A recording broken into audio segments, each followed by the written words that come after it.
Ang lugar kung saan natagpuan ang katawan niya ngayon ay minarkahan na ng police tent. Mga 50 yards lang yan mula sa main road dito. Kilala tong lugar na to locally bilang nature reserve. Katabi lang ng private housing estate. Sikat yung gubat mismo sa mga jogger at dog walker. May 31, 2007, Walton-on-Thames, Surrey, United Kingdom. Isang babae ang na-report na missing. Si Kate Bigley hindi pumasok sa trabaho at walang nakakausap sa kanya kahit kanino. Alam ng tatay niya na lumabas siya kagabi, kaya nagpunta siya sa bahay nito para tingnan kung okay lang ba lahat. Pero pagdating niya wala si Kate. Nabitin din yung appointment niya. Hindi ganito si Kate, alam yon ng tatay niya. Kaya nag-report siya sa pulis bilang missing person. Hindi lang pulis ang naghahanap. Mga kaibigan ni Kate mismo ang nagsisearch at naglalagay ng missing persons posters sa buong lugar, umaasa na may makakaalam. Facebook noon pa lang talagang nagsisimula pa lang talaga, pero gumawa sila ng group para i-update ang mga tao at i-share ang anumang info. Si 32-year-old Kate Bigley ay inilarawan bilang special at loyal na tao. Lagi siyang masaya, nakangiti. Pwede mo siyang lapitan kapag may kailangan ka.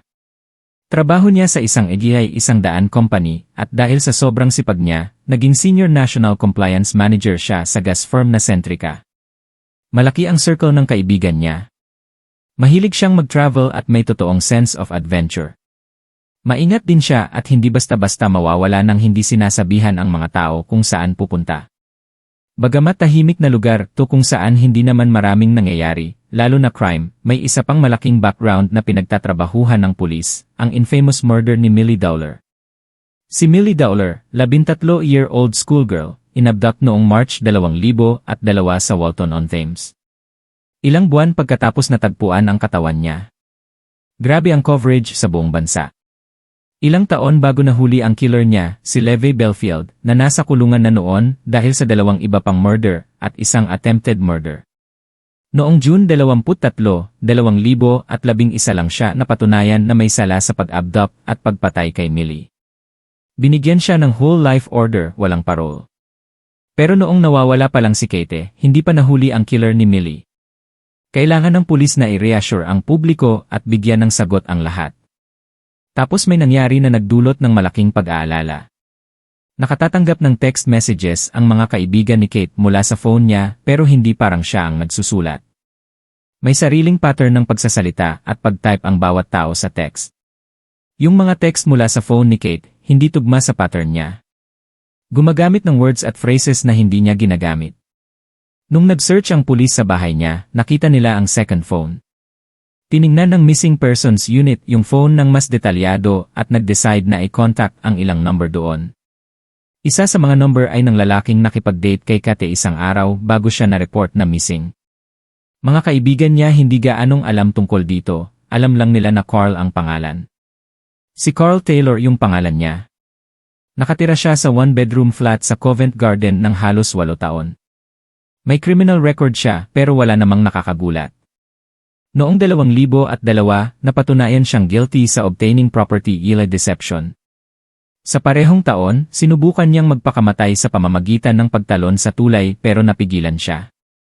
Pinakiusapan siya ng nanay niya na magpa-help at nakipag-usap siya sa psychiatrist sa phone. Sa phone na nakita sa bahay ni Kate, may mga text sila na nagkasundo silang magkita. Napaka-importante ng unang ilang oras pagkatapos ma-report na missing ang isang tao para makakuha ng ebidensya.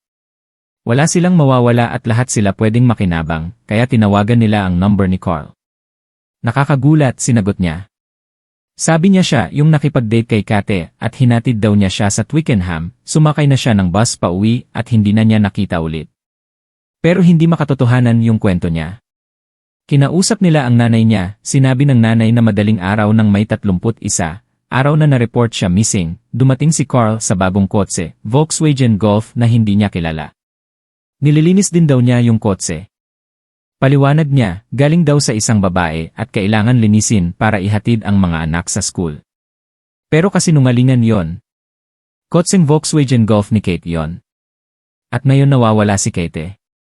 Kung hinatid lang siya at hindi na niya nakita ulit, bakit nasa kanya ang kotse? At kung totally innocent, bakit hindi niya agad sinabi yon sa pulis? Lumalabas din sa investigasyon na hindi lang kotse ni Kate ang nasa kanya. Binigyan niya ang nanay niya ng shopping vouchers bigla ng alas 5 ng umaga galing sa glove box ni Kate. Ibinenta pa niya ang phone ni Kate sa isa niyang kaibigan. Pinagmamalaki pa niya ang bagong kotse. Nakita rin ang kotse ni Kate bago maghating gabi ng may 30, dumadaan sa Chiswick Bridge sa kabilang direksyon ng bahay niya. Erratic ang pagmamaneho, napansin ng isang police officer at naglob ng check sa agency. Sa bawat oras na lumilipas, lalong lumalala. Halata na nangyari kay Kate ang malubhang pinsala. 27-year-old Carl Taylor ay trained sa martial arts, nagtatrabaho bilang football coach at fitness instructor. Malakas at fit siya. Madali lang sigurong mapigilan si Kate. Nagdesisyon ang pulis na dalhin siya para sa interview. Kung misunderstanding lang to at wala siyang kinalaman, oras na to para ipaliwanag niya. Pero biglang nawala ang lalaking mabilis sumagot sa phone kanina. Hindi na sumasagot. Kaya nagtry sila ng ibang paraan, tumawag mula sa personal phone. Sinagot nga niya. Paulit-ulit pa rin ang kwento pero walang detalye. Sabi sa kanya, pupuntahan siya ng 2 officer sa London para kumuha ng statement dahil hindi sapat ang sagot niya sa phone. Tapos bigla siyang nagtatanong, pwedeng daw ba sila magkita sa party na pupuntahan niya gabi yon sa flat sa Holland Park. Kakaiba talaga. Nawawala yung babaeng kakadedate lang niya, nagmamaneho siya ng kotse nito nang walang maayos na paliwanag, tapos normal siya na parang walang nangyari. Dumating ang mga officer. Dinala siya sa ibang kwarto para kausapin. Pero kahit face-to-face, nanatili siyang malabo at hindi direkta sumasagot. Nagsimulang dumami ang tao sa party, nagsimulang uminom. Hindi talaga magandang lugar para sa police interview. Nagsimulang magbago ang ugali ni Carl, naiirita na, inis na inis. Nag-alala na ang mga officer sa sarili nila. Nagdesisyon silang arestuhin siya at iuwi sa Walton-on-Thames. Pero dahil may pag-aalala sa kaligtasan, nag-request sila ng backup mula sa Metropolitan Police. Habang hinihintay ang backup, gumawa ng dahilan ang detective sergeant para mailabas si Carl sa flat at mapunta sa kotse nila sa labas. Walang alam si Carl, sumama siya at sumakay sa kotse. Doon siya inaresto sa hinalang kidnapping kay Kate Bigley. Dinala siya pabalik sa Walton, inilagay sa selda. Inilipat ang kaso sa Major Crime Team, pinamunuan ni Detective Chief Inspector Mark Preston. Kailangan nilang makausap siya agad kung gusto nilang mahanap pa si Kate. Pero hindi nagbago ang kwento niya. Kaya muling inaresto si Carl, this time, sa hinalang murder kay Kate Bigley. Sa susunod na interview, no comment na lang ang sagot niya sa lahat ng tanong. Nakakuha ang pulis ng court order para pahabain ang detention, pero wala pa rin, no comment pa rin. Hindi niya ipinaliwanag kung bakit nasa kanya ang kotse, bakit nakita siya sa CCA ng gas station na naglalagay ng British pound sterling isa lang na petrol. Lahat ng ebidensya ay nagpapakita ng madilim na larawan, pero circumstantial pa rin.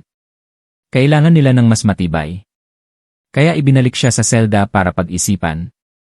Noong linggo ng gabi, pinayagan siyang tawagan ulit ang nanay niya. Pagkatapos noon, nagdesisyon na mag-interview ulit. Si E.C. Preston, pagod na, higit 24 oras na gising. Nagdesisyon siyang umuwi para magpahinga. Pero pagkahiga pa lang ng ulo niya sa unan, tumunog ang phone. Galing sa station. Nag-confess na si Carl Taylor. Hindi lang murder, sasamahan pa niya sila kung saan iniwan ang katawan.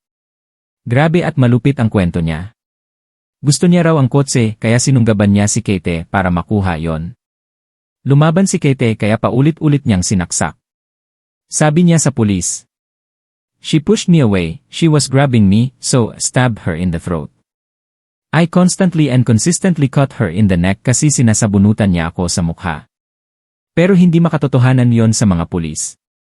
Mas malakas siya, trained sa martial arts, bakit kailangan pa ng kutsilyo kung kaya naman niyang sugurin ng walang armas?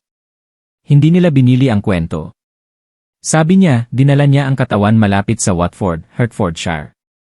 Kaya nag-coordinate sila sa Hertfordshire Police. Malaking operasyon yon. Kailangan ma-record at ma-film ang lahat ng galaw niya para walang makalampas na ebidensya. Gabing-gabi na nung naglakbay sila patungong Watford, sinusundan ang direksyon na ibinibigay ni Carl. Pero pwedeng isa na namang red herring.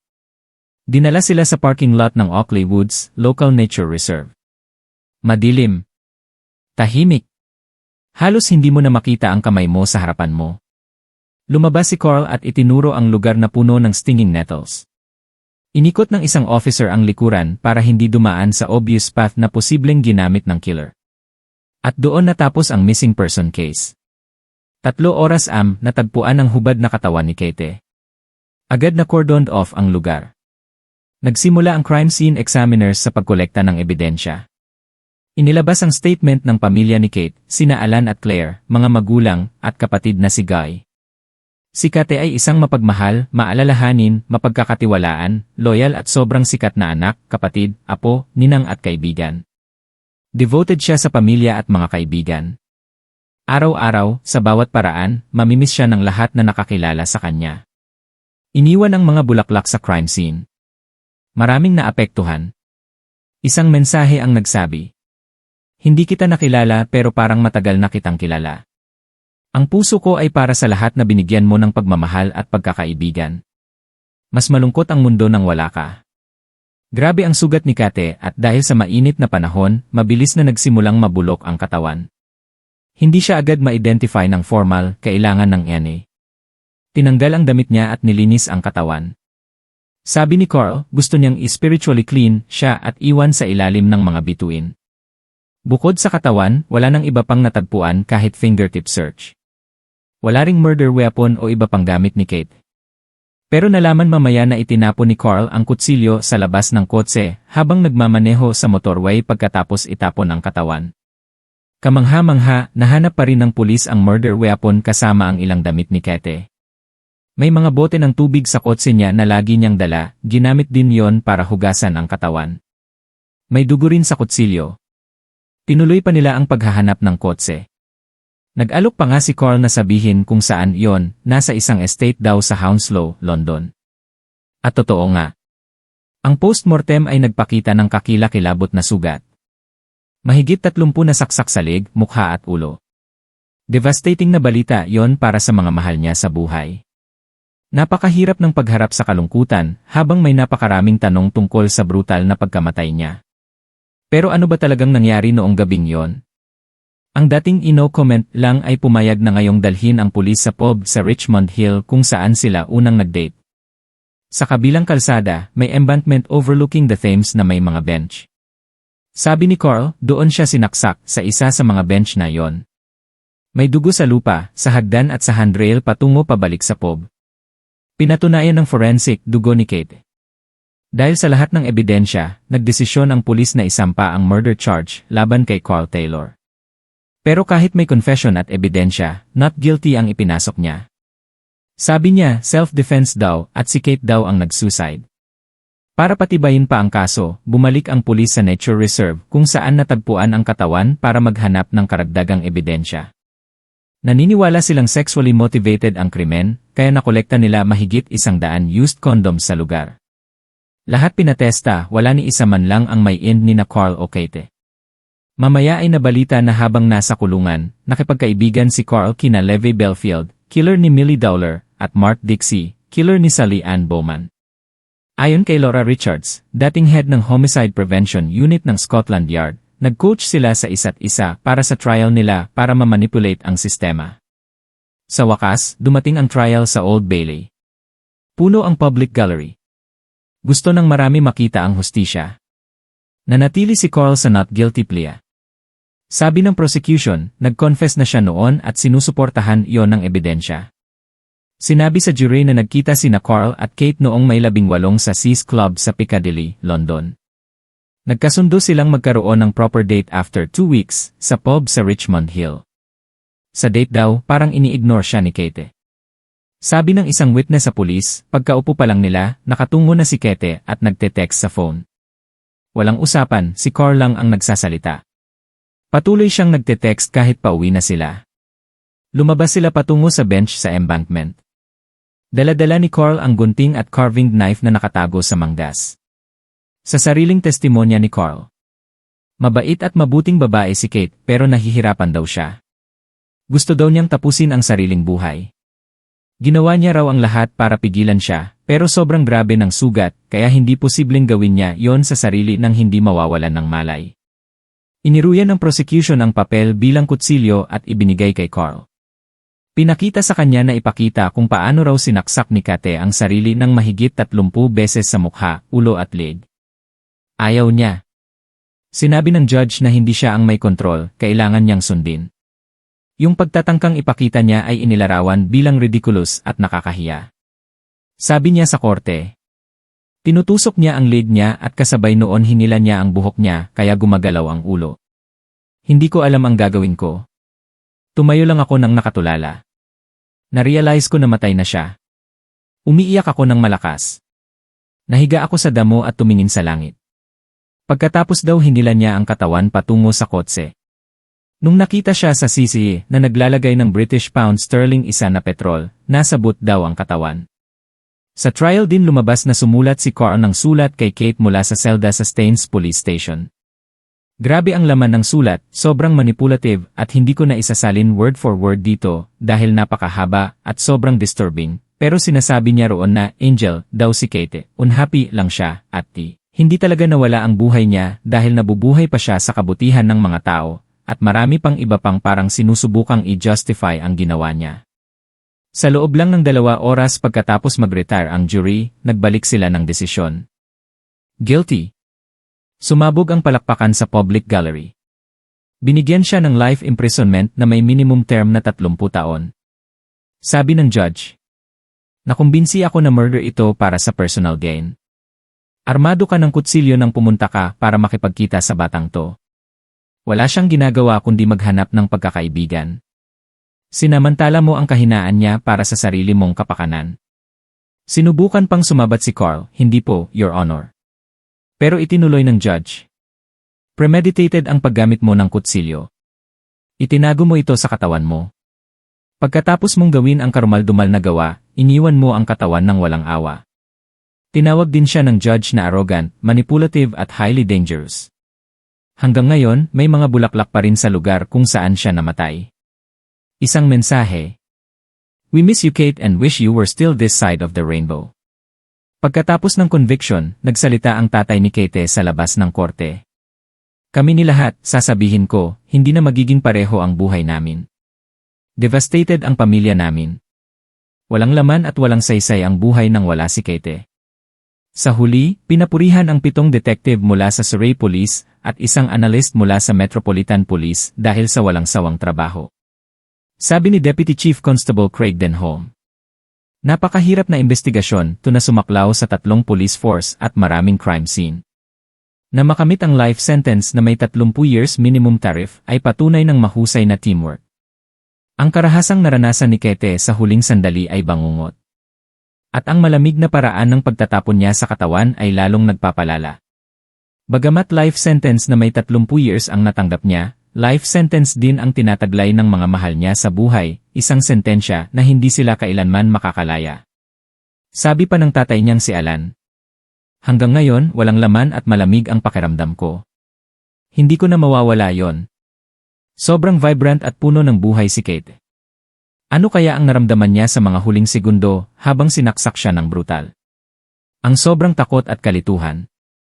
Ang impact ng malupit at mabangis na pag-atake na to ay magpakailanman na nagbago sa buhay ng napakaraming tao. Ang asawa ko wala nang makita na comfort. Walang laman na lang ang nakikita niya hanggang sa katapusan ng buhay niya. Salamat sa lahat ng nanonood at sa mga sumusuporta sa amin sa Patreon. Kung gusto mong sumali sa maliit na komunidad namin doon, sobrang laking tulong yon sa channel. May extra episodes, behind the scenes at early access din para sa mga sumali. Salamat talaga sa suporta ninyo.